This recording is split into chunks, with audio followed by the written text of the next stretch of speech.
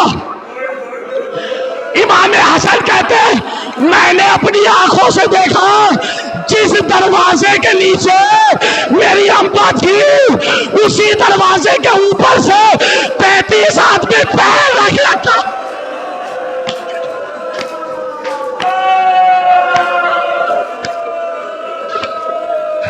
سننا جملہ سننا کا 35 آدمی اسی دروازے کے اوپر سے گزرے. میں نے اپنی اماں کو دیکھا, اماں کا ہاتھ پسلیوں پہ تھا, ہائے موسے ہائے موسے. اجرکم اللہ. دو جملے اور سن, میں روایت ختم کر رہا ہوں. جناب شہزادی عالمیان کو اپنا یقین ہو گیا, بی بی نے ابوالحسن کو بلایا. جملے سننا قسم خدا کی, میں نے ہی روایت عربی میں پڑھ رہا ہوں. یا ابوالحسن ھذا وقت الرحیل والوداع. ابوالحسن سیدہ کا رخصت کا وقت قریب آ گیا. دوسرا جملہ بڑی محبت سے کہہ رہی ہے سیدہ, یا ابوالحسن فاستمع کلامی فإن بعد ذلك لا تستمع صوت فاطمہ ابدا. ابوالحسن آخری بار سیدہ کی آواز سن لو, آج کے بعد تمہیں سیدہ کی آواز آئے.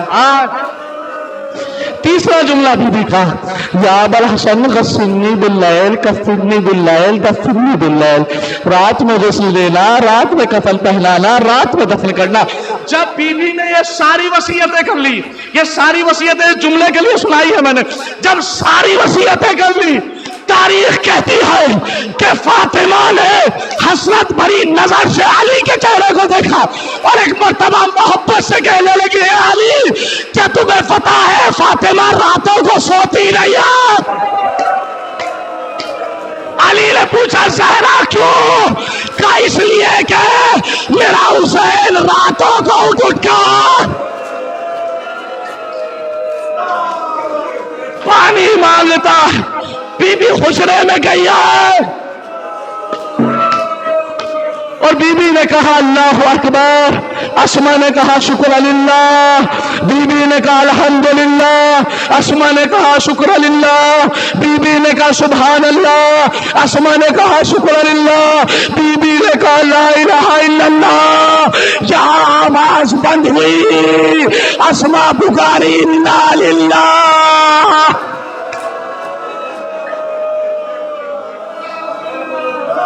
علی آئے, غسل دیا, کفن پہنایا, جنازے کو آمادہ. یہاں سے دلوں پہ ہاتھ رکھ کے روایت سنیے گا, قسم سے بڑی اہم روایت ہے. جیسے ہی جنازہ آمادہ کر دیا, آج تک آپ نے سنا ہے نا کہ علی نے حسن کو بلایا, حسین کو بلایا تھا. علی کی 2 بیٹیاں بھی تھی. میں نے تاریخ میں پڑھا, علی نے سب سے پہلے اپنی چھوٹی بیٹی 3 سال کی گوشے میں بیٹھی ہوئی کہہ رہی تھی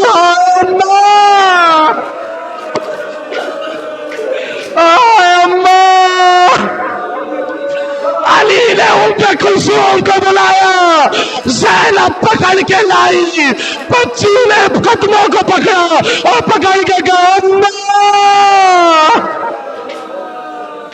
حسین نے کہا زینب, علی نے کہا زینب ایک مرتبہ تم بھی اماں سے مل لو. شہزادی زینب کا جملہ یاد رکھے گا, جیسے شہزادی زینب آئی ہے نا, اپنی اماں کے قدموں کو پکڑ کے کہا اماں حسین سے بے خبر رہنا, زینب بہت ذمہ دار ہے, حسین کو اکیلا نہ چھوڑے گی. اب آواز تھی, حسن آئے. جملہ تاریخ میں رقم ہے, قدموں کو پکڑ کے کہا یا اماں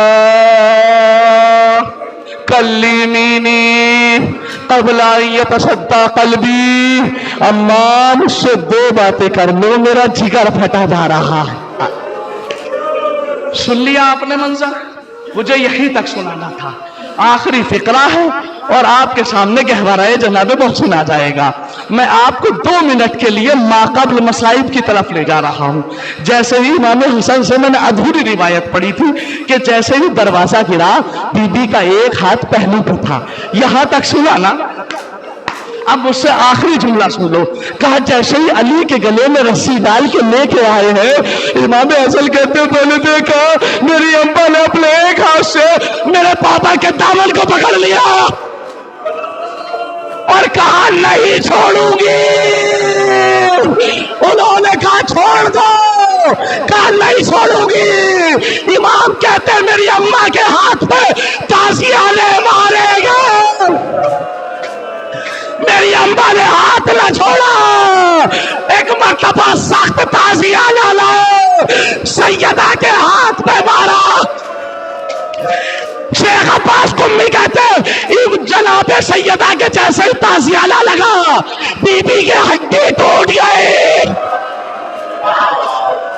پوری زندگی سیدہ جب تک زندہ رہی اس ہاتھ کو نہ اٹھایا.